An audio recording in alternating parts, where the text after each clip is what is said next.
There's a peculiar stillness in the air today, a kind of hush that seems to press against the walls of my living room, as if the house itself is holding its breath. I'm sitting here in my favorite armchair, the one with the faded floral pattern that's seen better days, watching the late afternoon sun spill through the lace curtains.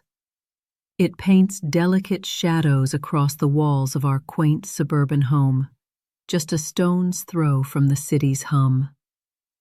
I'm Celeste, 77 years young, though my bones might argue otherwise. My voice, if you could hear it in person, carries the gravel of a life well lived, reflective, a touch weary, but still flickering with the embers of emotion that refuse to die out. This house, these walls, they've held me and Julian together for decades. Julian, my husband, is in his late 70s now, a man whose deep-set eyes once sparkled with endless curiosity, always chasing some new idea or dream. I used to tease him about it, calling him my philosopher, my wanderer. But lately those eyes seem clouded, veiled by something I can't name, something that makes my chest tighten when I catch him staring off into nowhere. We've built a strong marriage, Julian and I, woven from threads of shared laughter over burnt dinners, quiet evenings with nothing but the sound of our breathing, and a mutual understanding that weathered every storm. Yet there's another presence in our lives, someone Julian trusts without question, someone whose name I won't speak just yet, but whose influence I feel like a shadow at the edge of our story. I've noticed a change in Julian these past few weeks. The way he looks at me, it's different, distant, as if he's searching for something in my face, in my eyes, that he can't find anymore. It's unsettling, like standing in front of a window and seeing no reflection staring back. Just last week, over breakfast, as we sat with our usual mugs of weak coffee and toast crumbs scattered on the table, he said something that's been echoing in my mind ever since. "Celeste, you've lost your reflection."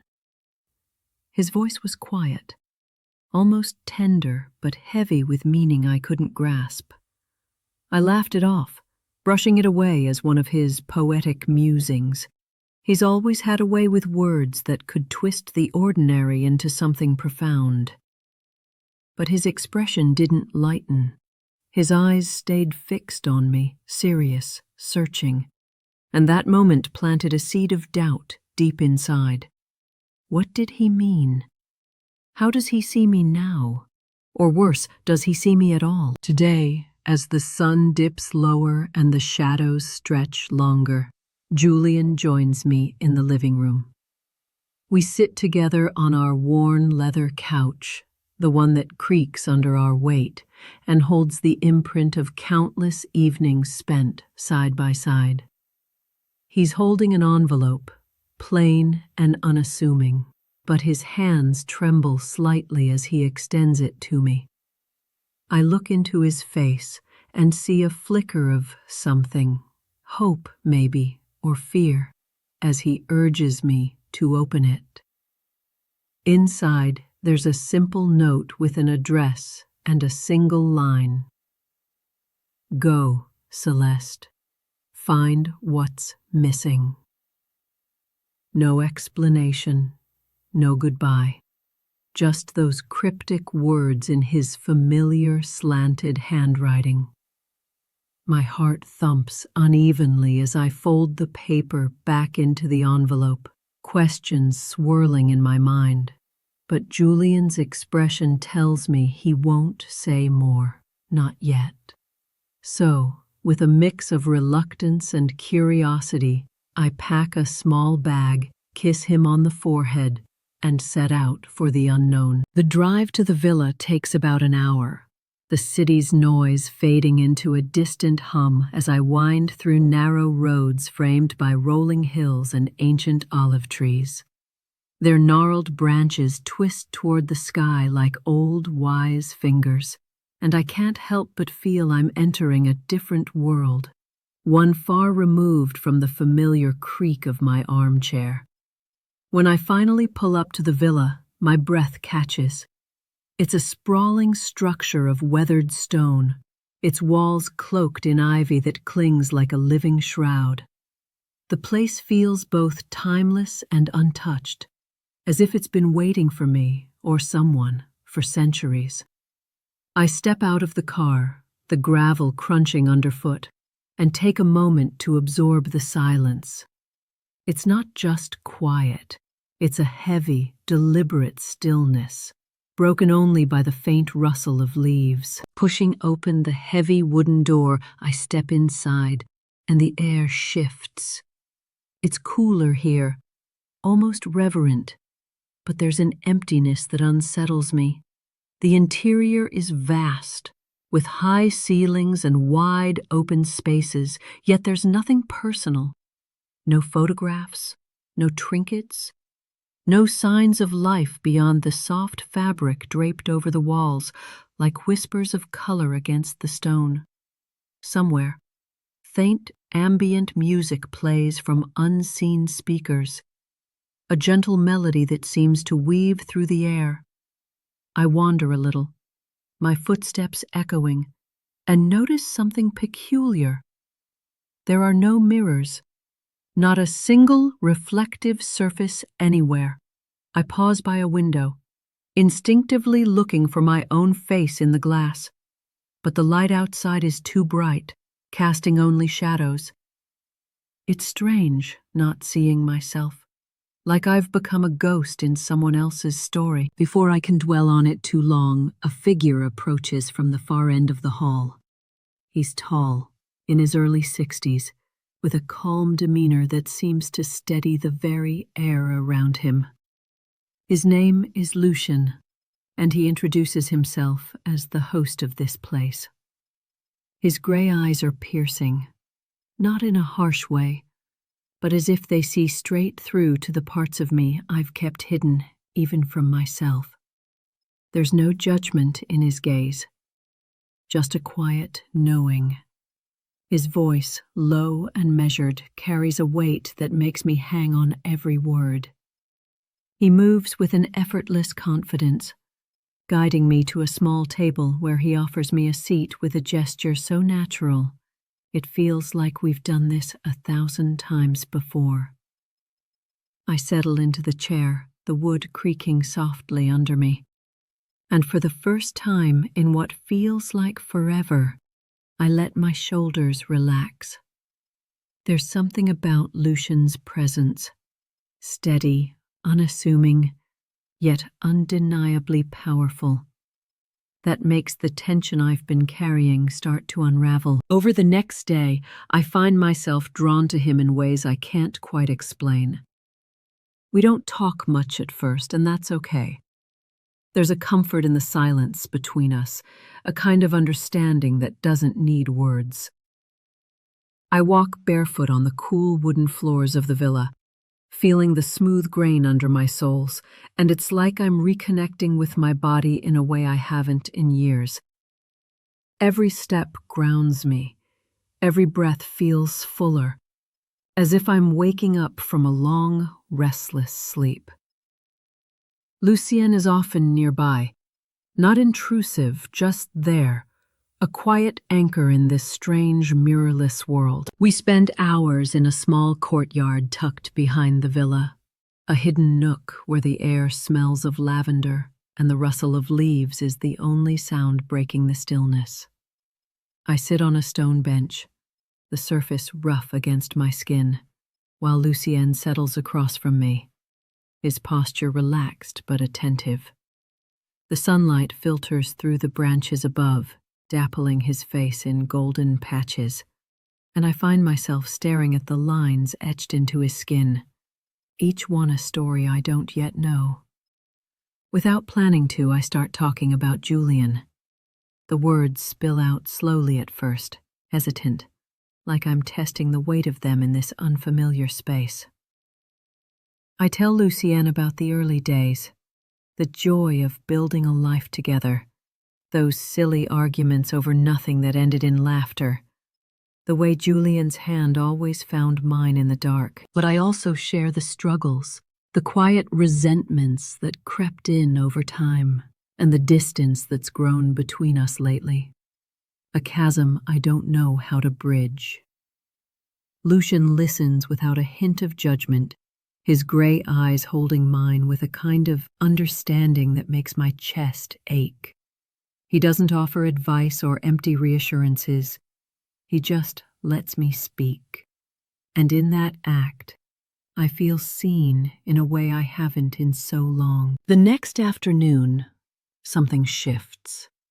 We're back in the courtyard, the air warm and heavy with the scent of blooming flowers. I'm sitting closer to him this time, close enough to feel the heat radiating from his body. There's a moment of stillness, a pause that feels charged, like the world is holding its breath. Then, slowly, deliberately, Lucian reaches out and touches my hand. His fingers are warm, rough at the edges from a life of work, and they move with a careful intention, as if he's asking for permission without saying a word. My breath catches, but I don't pull away. I can't. His touch lingers, then slides gently to my waist, and a rush of emotions crashes over me, guilt, sharp and biting, tangled with a desire I didn't expect to feel, and beneath it all, a profound sense of being truly seen. In this place without mirrors, without the harsh judgment of my own reflection staring back, I let myself lean into the moment. His hand feels like a tether, grounding me and unraveling me all at once. I notice the texture of his skin against mine, the faint calluses on his palm, the way our breaths seem to mingle in the quiet, shallow and quick.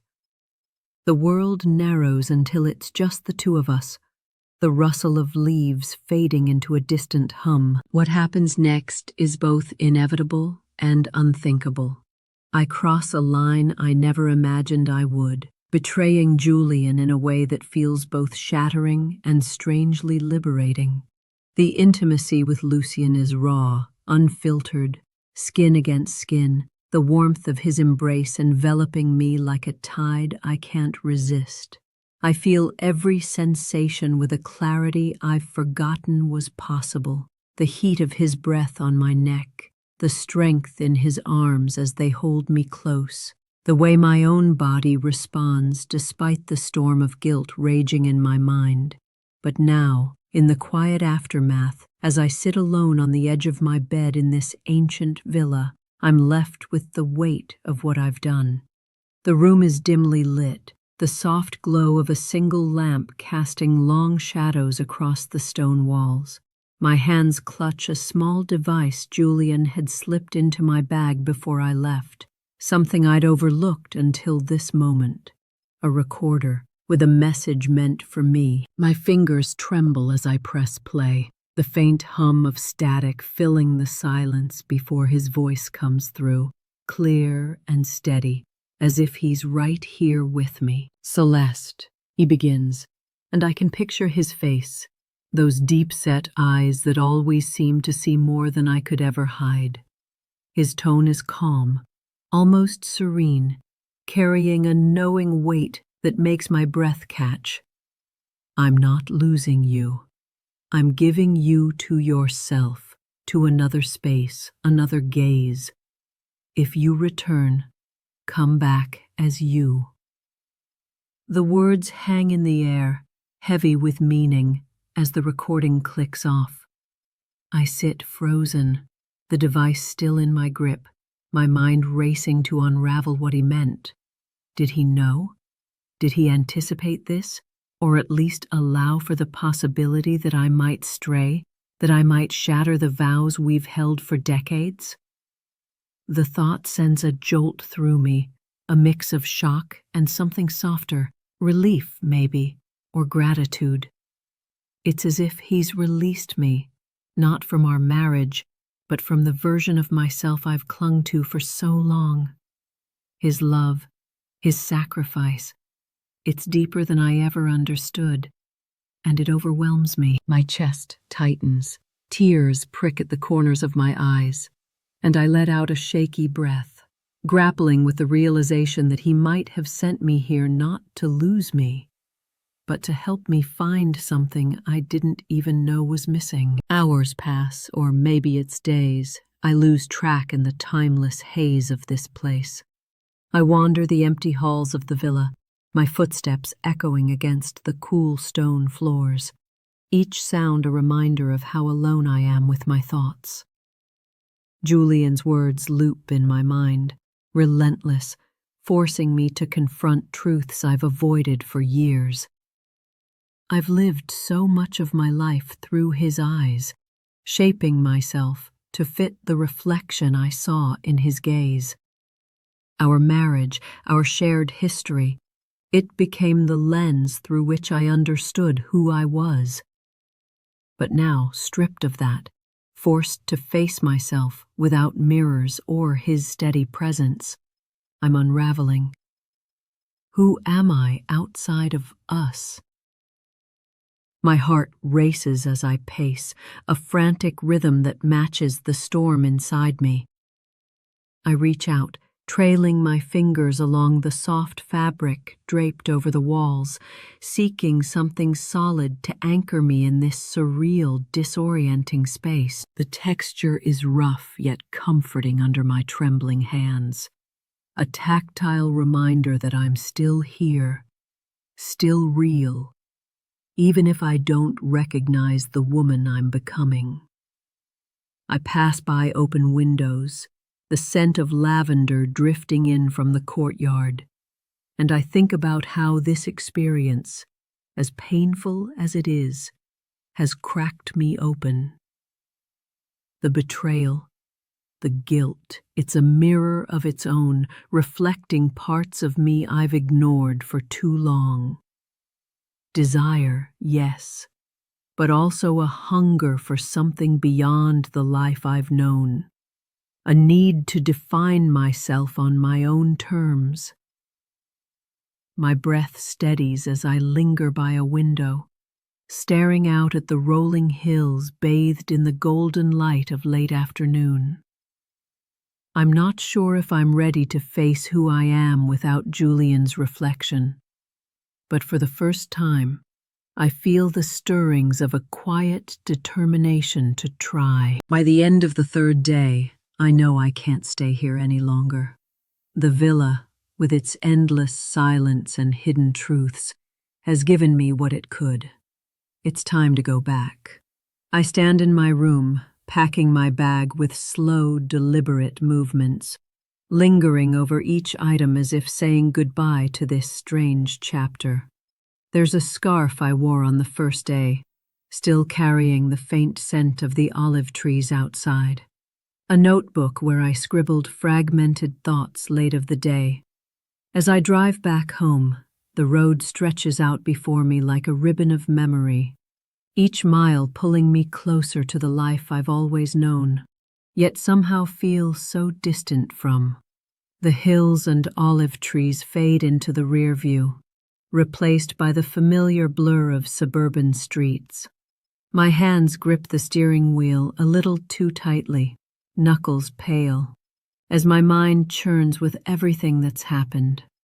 Julian's voice from the recorder echoes in my thoughts, that calm, knowing tone telling me to come back as myself. But who is that, really? I've wrestled with the question for days, and though I feel the edges of an answer forming, it's still just out of reach. The weight of my actions at the villa sits heavy in my chest, a mix of shame and liberation that I can't quite untangle. All I know is that I need to see him, to look into his eyes and find out if there's still a place for me there. Dusk is settling over our little neighborhood as I pull into the driveway, the sky a deep bruise of purple and gold. Our house looms ahead, its weathered siding and sagging porch both a comfort and a quiet accusation. The windows glow faintly, a sign that Julian's inside, waiting. Or maybe not waiting at all. My heart thuds unevenly as I step out of the car, the cool evening air brushing against my skin like a whisper. I sling my bag over my shoulder and walk toward the front door, each step heavier than the last. Before I can even raise my hand to knock, the door swings open, and there he is, Julian. His frame fills the doorway, stooped just a little more than I remember, but his presence is as steady as ever. His face is unreadable, a mask of lines and shadows, but his eyes, those deep-set eyes, search mine with an intensity that stops me cold. I feel exposed, as if he can see every secret I've carried back with me, every moment I spent with Lucian etched into my skin. My breath catches in my throat, a sharp, jagged thing, as I stand there, frozen on the threshold of our shared life. I step inside, the familiar creak of the floorboards underfoot grounding me even as the tension in the air thickens. The faint scent of his cologne, sandalwood and something earthy, lingers in the hallway, wrapping around me like a memory I can't escape. It's a scent I've known for decades, one that's woven into the fabric of our mornings and late-night talks, and it steadies me in a way I didn't expect. Julian doesn't say a word, doesn't ask where I've been or what I've done. He just reaches out, his hand trembling slightly, and touches my cheek. The gesture is so tender, so achingly gentle, that it nearly breaks me. His fingers are cool against my skin, rough from years of tinkering in the garden or fixing things around the house, and I lean into the touch without thinking, my eyes fluttering shut for just a moment. It's as if all the noise in my head, the guilt, the questions, the fear, quiets under the weight of his hand, leaving only the raw, unspoken bond between us. We stand there in the hallway for what feels like an eternity, the silence stretching taut like a thread ready to snap. I can hear the faint tick of the grandfather clock in the living room, a steady heartbeat to this moment. And I'm overwhelmed by the flood of emotions crashing through me. There's guilt, sharp and unrelenting, for what I did at the villa, for the betrayal that still burns in my chest like a coal. But there's also awe, a quiet wonder at Julian's acceptance, at the way he's looking at me now, not with judgment, but with something softer, something that feels like understanding. And beneath it all, there's love, a deep, weathered love that feels renewed in this fragile space between us. His touch, his gaze, it tells me he sees me, truly sees me, maybe for the first time in years. I realize, standing there with his hand on my cheek, that I don't need a mirror to know who I am anymore. That realization has been simmering beneath the surface since I returned, and now, days later, it's taken root in a way I can't ignore. I'm sitting in our living room again, the same faded armchair cradling me as it always has, the late afternoon light filtering through those familiar lace curtains. The house is quiet, save for the occasional creak of the old wood settling, and I find myself staring at the empty space on the wall where a mirror once hung. It's been a few days since I came back from the villa, and I've had time to sift through the whirlwind of emotions that journey stirred in me. The memory of that ancient stone structure, with its ivy-covered walls and haunting stillness, lingers like a dream I can't quite shake. Lucian's piercing gray eyes, the way they seem to see straight into the marrow of who I am, still flicker in my thoughts. And yes, the betrayal, my betrayal, sits heavy in my chest. a weight I know I'll carry for the rest of my days. But as I sit here, tracing the worn fabric of the armrest with my fingertips, I'm surprised to find that I don't regret it. Not really. What happened there, as painful and wrong as it was, became a catalyst, a jagged key that unlocked a part of myself I'd buried long ago. I'd spent so many years molding myself to fit the shape of others' expectations, Julian's, my own, the world's, that I'd forgotten who I was beneath all those layers. That villa, that moment of weakness and strength intertwined, forced me to look at myself without the filter of anyone else's gaze. And in doing so, I reclaimed something vital, something raw and real. I feel a peace now, a quiet strength that hums beneath my skin. It's not loud or boastful, it's steady, like the slow rhythm of my own heartbeat. I know who I am, beyond the reflections I've chased for so long, and that knowing is enough. This newfound clarity has led me to a decision, one I never thought I'd make. I've decided I'm done with mirrors, done with seeking validation in a cold, unfeeling surface that only shows me what I think I should be. Yesterday, I stood in our small bathroom, the one with the chipped tile and the faucet that always drips just a little, and I stared at the mirror above the sink. It's an old thing, its edges speckled with age, and for years it's been the first place I'd look each morning, searching for flaws or reassurance in my own reflection. But this time, I didn't want to see myself through that lens anymore. I didn't need to. So I took a soft, worn cloth from the linen closet, the kind Julian uses to polish his reading glasses, and I draped it over the glass, tucking the edges behind the frame so it wouldn't slip. As the fabric settled, obscuring that familiar surface, I felt a weight lift off my shoulders, a sense of liberation so profound it made me laugh softly to myself. I don't need that external judgment anymore. I don't need to measure myself against an image that can't capture the depth of who I've become. I'm content to exist in Julian's eyes, to be seen through the warmth of his love rather than a sterile reflection. His gaze, the way it holds me without demand or expectation, is the only mirror I want now.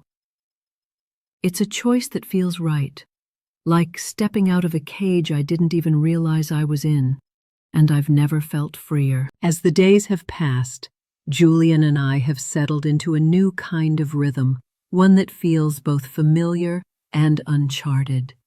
Tonight, as the sun begins its slow descent, we find ourselves on the porch, sitting side by side in our old wooden rocking chairs. The air is cool, carrying the faint scent of autumn leaves, and the world around us is growing dim, wrapped in the soft hush of twilight. I reach over, my hand finding his, and the warmth of his skin against mine is a quiet anchor in the fading light. His fingers, rough and steady, intertwine with mine, and I can feel the unspoken promise of countless tomorrows in the gentle squeeze of his hand as we sit together, embracing the serenity of the evening. Don't forget to subscribe, like, and comment if you enjoyed this story. This will help us create more engaging stories for you.